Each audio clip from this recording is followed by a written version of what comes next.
finished off Crow Country, Mm-hmm. and that is a short, sweet survival horror. And just like Silent Hill 2, um, at the last second, It just goes ka-chunk, it and everything just fits. oh, the last second, you're like, oh, okay, this is great. Yeah, Oh, it's it amazing. took Actually, it took the finale to really make it land. there are And like 25 details that all just perfectly clicked into place. I would say that I think to that end, Signalis I think it did a better job of like giving you enough breadcrumbs that were interesting to the finale, like working out really well. I think Crow Country, like it at the end, and the things, the breadcrumbs make all perfect sense in the end, but the breadcrumbs you get up front are, some of them are interesting, but some of them are just like, I can't do anything with this information, so it means nothing to So, me. You know? um, there's one. So, I think everyone should play Crow Country. It's short, it's cheap, it's classic, it's incredible. But there are a lot of details that are playing on you. The assumption that you have exhaustive survival horror knowledge. Hmm. And I'm gonna I write don't. one of the details to Wooly, Okay. right?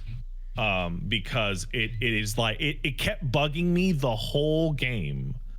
And all I'll say for the audience, if you know, you know, it's what's going on with your health bar. Okay. Okay. Um, Sure. Well, he'll write that out. Yeah. I think there's an art to letting the breadcrumb that you get be a really tasty morsel, and then when you finally see what it leads to, there's a crazy payoff. And sometimes if your breadcrumb is not particularly tasty, you'll be like, okay, this is a breadcrumb, I don't know what to do with it, so I'll just hold on to it, but I don't have any feelings one way or the other about it. mhm. And I felt So like I sent you what I'm talking about. um interesting. Okay, that is, yeah, there is a subtle piece of fucking, yeah, okay, that's a wild detail about this. Meant nothing to me the entire It's time I was something that I playing this. noticed right away, and noticed every single time I see. healed my character, and went, what? Okay, gotcha. Okay, let's hit some spoilers. Okay, we're gonna spoil Crow Country in what, 10 seconds? 5, 4, 3. There you go. Okay. We're spoiling it. All right. So, there's so much going on. So what I'm talking about, the health bar, is that despite the fact that it uses the classic fine caution, orange caution, danger health bar that like RE1, RE2, RE3 uses. But the heartbeat sound effect is always there. It's always there. Which is weird, because the heartbeat sound effect denotes near death in nearly every survival horror game. There's no way I'm catching that, man. Right? Jesus Christ. It can also denote in certain games poison. Uh-huh. So you get to the end and your health bar changes once you've taken off your fake hair to infected, which is a reference to RE3. That's an RE3. Okay, interesting. Yeah. I did notice it. I just paused and saw that my status became infected, and I was like, oh, interesting. Yeah, I guess so, she's sick, right? And then there's stuff that's like the breadcrumbs where you can do something with that, where you're like, oh, when she's looking through the names and the thing, she's looking through the E section as opposed to the M section, right? But up front, the first thing in the game is, of course, she goes, hey, if anyone asks, my name is Amara.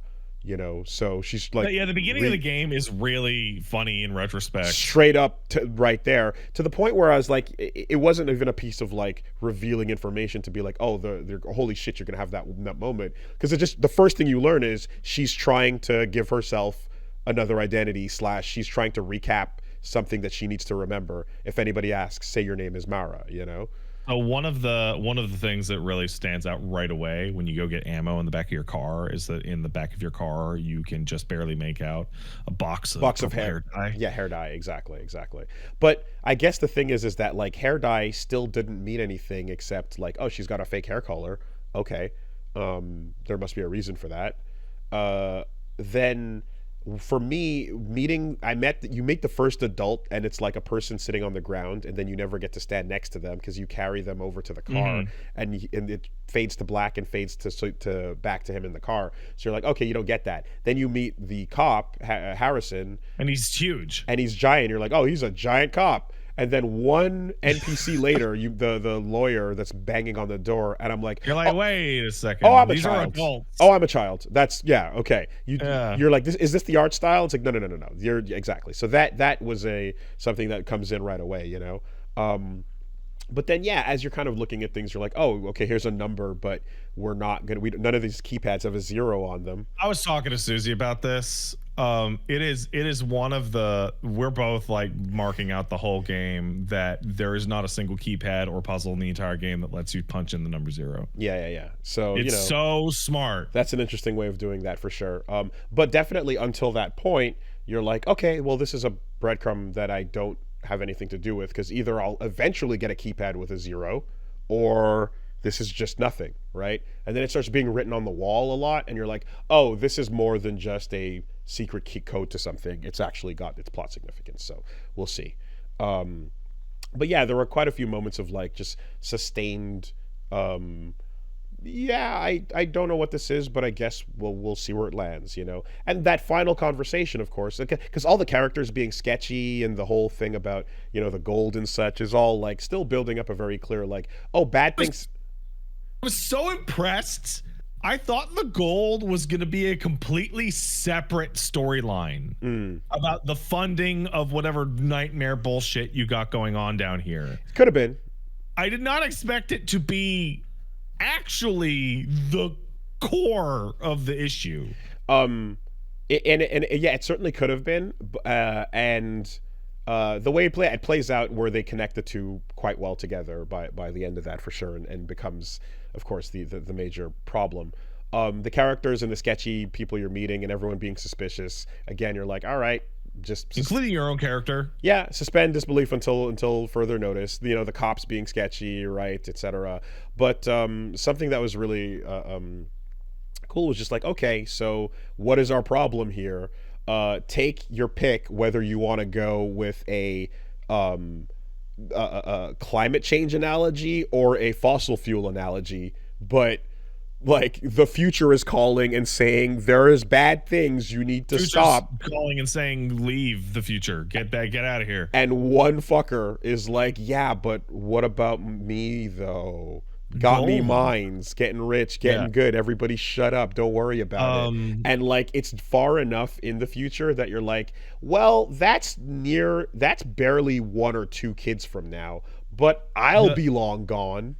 The actual game actually points out that some of the people, Mara specifically, may be able to live long enough to see what is happening. Possibly. They're the just the right age. So yeah, and there's your perfect analogy for just like, oh yeah, the current generation that is willing to destroy all things to get their comfort in them now, and like over what, right? And you have an interesting thing too with the character of Edward Crowe, because you're like, he's somebody who is weirdly apologetic about some things, like, oh, I made this cure, oh, I've accepted my fate, oh, I'm going to look for what I consider to be an appropriate end because he's suffering, and you know, he's kind of writing a poetic end to things, but is still the person that was willing to go this far over fucking nothing.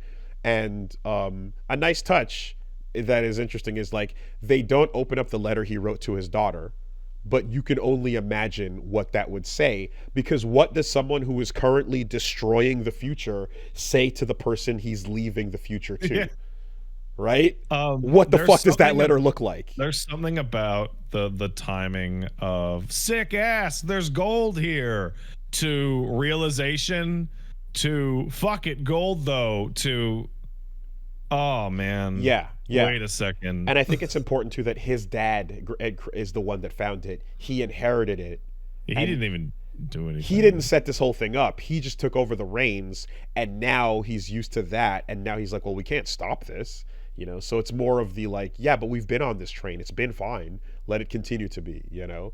I think the game might Much more have one of apt. the smartest budgetary decisions tied into a narrative I've ever seen in my entire life for any game. So the game is indie, it's short, it's well made, but they're not punching big with dollars here. And one of the smartest things they've done is that enemies don't have attack animations. Oh, they just kind of It, walk into you. it's exclusively contact damage Interesting. because none of the enemies are trying to attack you. Wait, hold They're on. all No, big boy swings at you. Big guy. which one? The big guy whose head, not the skinny big guy, not the skinny one, but the You big mean thick, the meat man? big thick man is holding something in his hands. He does? Really? He has a swing towards you Because as you run by everybody him. else just tries to touch you. He's carrying something in his hand, and he definitely takes a swing at you. Huh. Because I killed a lot of the stuff beforehand off, so I didn't get to see a full amount of it. But that was a thing. He's holding a root piece. Okay, and you can see a bunch of root pieces elsewhere too. Yeah. But like, yeah, they're trying to touch you. They're not trying to strangle you. And they even the lawyer even points that out. Is that when she gets trapped in the fucking what do you call it? The pipes with like 100 of them, and They she comes didn't- out completely fine but Yeah. sick. Yeah. And you're exposed like the natives were to some future germs, too fucking bad. Now, yeah, and that is definitely something too that is of course a proper like recontextualizer, which you're expecting it the whole time though, because they're called guests, right? So right off the bat you're kind of like, okay, what are we gonna do to find out that none of this is as like this is way more horrible than it seems, and none of these fucking headshots are as justified. And it's like, oh yeah, like by fucking going further and further into this process, after seeing them getting tortured in the basement and shit, it's like the ones that come out as just a puddle of unrecognizable goop, like they get stronger and stronger until the final form is the weakest, most nonsense pile. I'm just a pile of goo moving around. Yeah, so that's proper fucked and everything about that.